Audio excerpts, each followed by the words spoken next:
Sir ಗಾಂಜಾ ಮತ್ತೆ drugs ಮಾಡ್ತಾ ಇದ್ದಿದ್ದು ಇವ್ರೆ ನೋಡಿ ಸರ್, ಕಾಲೇಜ್ ಹುಡುಗರು. ನಿಮಗೆಲ್ಲ ಇದು ಲಾಸ್ಟ್ ವಾರ್ನಿಂಗ್.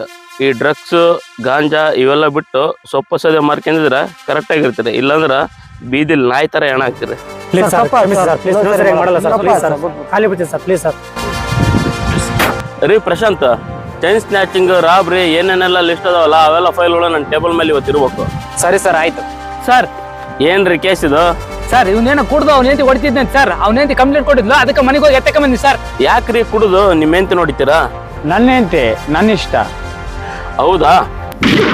ಯಾಕೆ ಸರ್ ನನ್ನ ಕೊಡ್ತಿದ್ರಿ? ಕುಡುದು ಹೆಂಡತಿ ಮೇಲೆ ಕೈ ಎತ್ತದು, ಅದೇ ಸಾಯಂಕಾಲ ಆಗ್ತಿದ್ದಂಗ ನಿಶೆ ಹೇಳ್ತಿದ್ದಂಗ ಹೆಂಡತಿ ಕಾಲ ಎತ್ತದು, ಇದನ್ನ ಜೀವನ ಮಾಡ್ಕೊಂಡ್ಬಿಟ್ಟಿರಲ್ಲ. ಹೆಂಡತಿ ಮೇಲೆ ಕೈ ಎತ್ತನ್ನ ಗಂಡ್ಸ್ ಅಂತ ಕರೆಯಲ್ಲ, ಅದಕ್ಕೆ ಬೇರೆನ ಅರ್ಥ ಐತಿ. ಈ ತರದ ಕುಡುಕ್ ಶೋಕಿಗಳೆಲ್ಲ ಬಿಟ್ಟು ನೆಟ್ಟು ಜೀವನ ಮಾಡ್ಕೊಂಡ್ರೆ ಬದುಕ್ತೀರಾ, ಇಲ್ಲನಪ್ಪ ನರ ಕಟ್ ಮಾಡಿ ಬೀದಿಗೆ ಹಾಕ್ಬಿಡ್ತೀರ.